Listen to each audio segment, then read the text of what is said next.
First, let me say, my mother, I'm the youngest of everybody. Just a couple of quick stories, people used to be shocked when they thought because, like my brother said when he came up here, and he mentioned, Hank Capone, and so, I gotta touch on that. People were just shocked and surprised because when I tell them I came out of two parents, a lot of people didn't think I came from a two-parent household, or that I didn't get disciplined. My mother, she knew what was coming, because the first time I cut school, I went to school and I stayed and waited for them to shut the doors, and then I went back home and told them they wouldn't let me in. And so she cussed me out and told me to walk back to school from 109th of St. Clair to 105 to DuPont, O.W. Holmes. I was in the kindergarten. And so I had a dog that used to go to school with me all the time, and he would walk back home named Duke.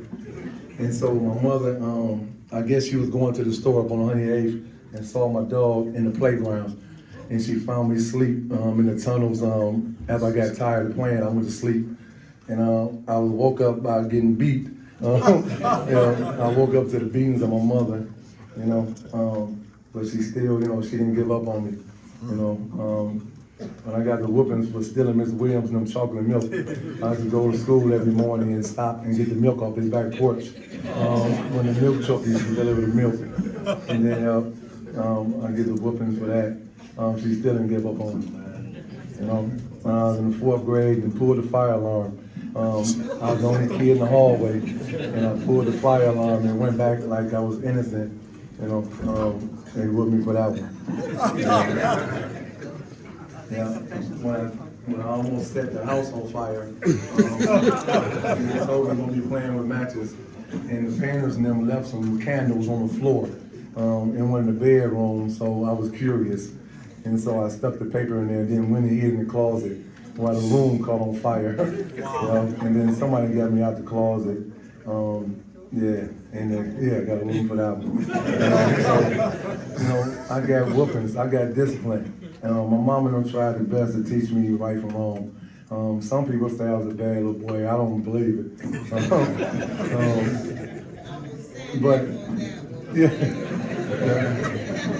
But if mom and daddy wasn't there to do it, Miss Williams or somebody gonna whoop me. I don't care, from the Colsons and them to the Cunninghams, I'm gonna get checked if they catch me. I know I'm in trouble. I got a couple of whoopings coming. So when we became, in the teenage years and stuff, we, even though she tried her best, we started gangs in the city of Cleveland back in 1980, 81. And she didn't know for about a year or so. I used to, where the name come from, as a teenager, I was carrying 2 pistols. And so I used to go home and take my gang jacket off and put my guns under the back porch and go lay in the bed with my mother and watch old movies. I was Henry, I'll go right back to Henry. And she didn't know, And so just to fast forward, I'm gonna just say when I came home in 1995, next year be 30 years like I've been home, I met my wife 2 months out of prison. And so we had came up with a plan, her and actually this genius named Haskell that's somewhere in here. We came up with a plan to open up a computer store. And so we opened up CompuLogic. I wanted to learn how to build. She was in school, getting an IT degree. And so I wanted to go learn how to build computers. Haskell was the first one to teach me how to build computers. And so my mother came to the store one day. She thought I was still in the streets. She probably thought I was selling weed or whatever she probably do. And she came to visit at the store, and she asked where I was at. And so when Gwen told her that I had just built a couple of computers and I was gone to take it, she was like, I'm in shock. She couldn't believe it. Like, no, we're here for real. But she realized at that time that was it. I was out the streets, and I'm blessed to be able for her to tell me a few times over the last few years how proud she was of me. And so I say, no matter what I did or who I did it to, inside and outside the prison, I hold my mother or my father not responsible. I'm not a victim for nobody. And so everything I did, they tried their best. You know what I'm saying? So you got to salute her.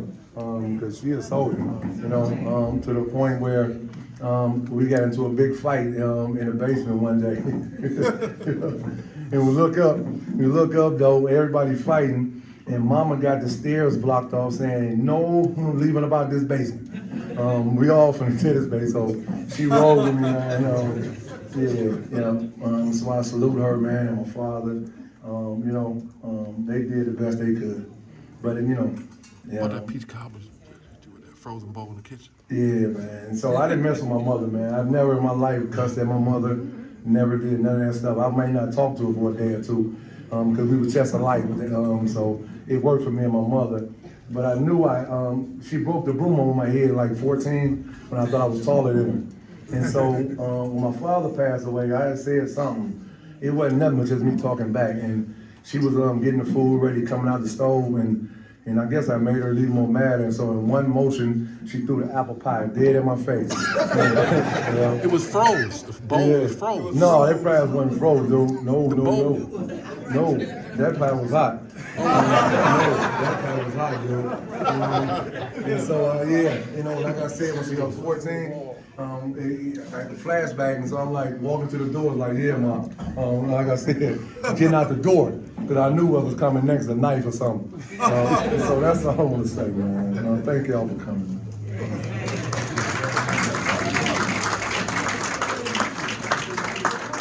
We're going to ask Kyle Moore to come at this time.